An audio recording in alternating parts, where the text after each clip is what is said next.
नोंदणी करून अर्ज करणारे सदस्यत्वाचा आज एक पोस्ट देखील आली. फक्त राजकीय पक्षात काम करणारेच नाही तर पक्ष व्यतिरिक्त लोकांनी देखील सदस्य व्हावं असं आवाहन करण्यात आलं.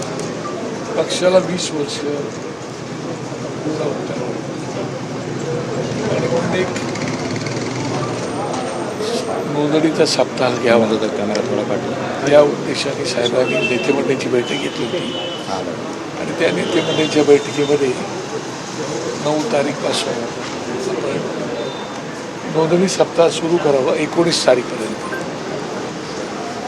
आणि तुम्हाला कल्पना की आतापर्यंत आम्ही मुंबई, पुणे, नाशिक, मुंबई या ठिकाणी मेळावे घेऊन आम्ही नोंदणी सुरू करत होतो. यावेळेला थोडा एक वेगळा काहीतरी करावं या उद्देशाने छत्रपतींच्या रायगडाच्या पायथ्याशी जाऊन छत्रपतींच्या समाधीस्थळाला तिच्या पेगडबरीला अभिवादन करून आपण नोंदणी सप्ताह सुरू करावा अशा प्रकारची कल्पना आली. आणि त्यानंतर आज आम्ही इकडे विश्वा हॉटेलला आता आलेलो आहोत. उद्या सकाळी इथून 6:30-7 वाजता आम्ही निघू आणि तिकडे जाणार आहोत.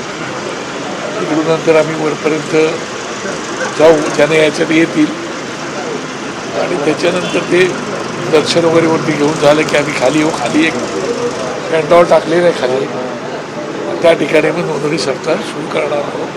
त्या ठिकाणी साहेब स्वतः पहिला फॉर्म भरतील. वहिनी आलेल्या आहे, त्यांची मुलगी आलेली आहे, मुलगी आलेली आहे, आम्ही आलेलं आहे आणि आम्ही सगळे नेते मंडळी बनवू. आणि मग तो उद्यापासून संपूर्ण महाराष्ट्रभर, खास करून 10 तारीखपासून संपूर्ण महाराष्ट्रभर नोंदणी सप्ताह होणार आहे. आणि 19 तारखेला गुढीपाडव्याची सभा. आत्तापर्यंत कसं होतं की 9 तारखेला सुद्धा साहेब भाषण करायचे आणि 19ला भाषण करायचे.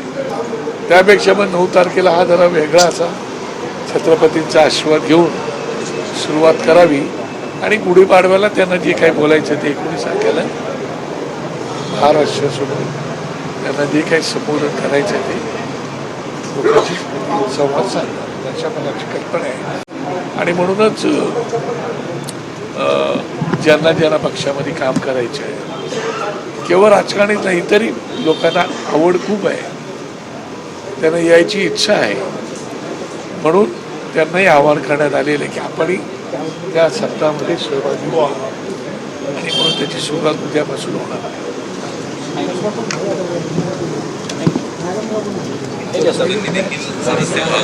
माझं नाही.